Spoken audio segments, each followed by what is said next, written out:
Magandang araw po sa lahat ng mga 4Ps beneficiary. Marami ang nagtatanong tungkol sa payout ng cash grant para po sa beneficiaryo ng Pantawid Pamilyang Pilipino Program or 4Ps. Ang ating pong source of article ay galing po mismo po ito sa official Facebook page po ng Department of Social Welfare and Development or DSWD.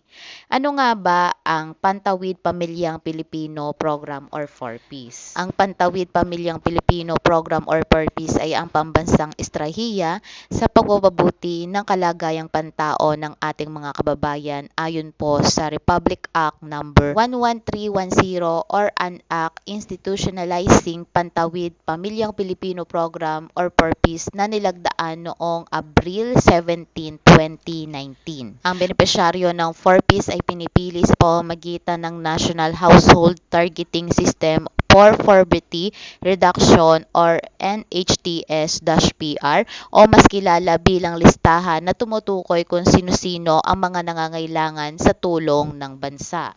Ang DSWD ay may panibagong programa na kung saan pwede mo nang matanong ang inyong katanungan, lalong-lalo na tungkol po sa payout. Ito po yung guys ang i-hashtag As Angel mo na yan. Mayroong nagtanong guys kung kailan ang payout ng schedule ng P6 2023 cash grant ng 4Ps.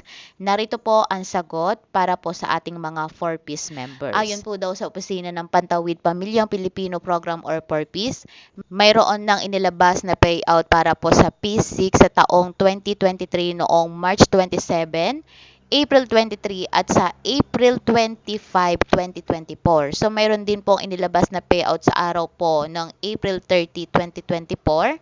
So ito po daw ay pansamantalang petsa lamang. Para daw po sa kaalaman ng lahat, ang mga DSWD field offices at Regional Program Management Office or RMPO ang magbibigay ng mga anunsyo tungkol po sa schedule ng inyong payout. Samantala, narito naman po ang pinaka-latest update sa listahan po ng payout ng cash grant. So ilalagay ko po ulit dyan sa description box at sa comment section. I-click lang nyo po yung link para makita po natin yung listahan, yung pinaka-update po.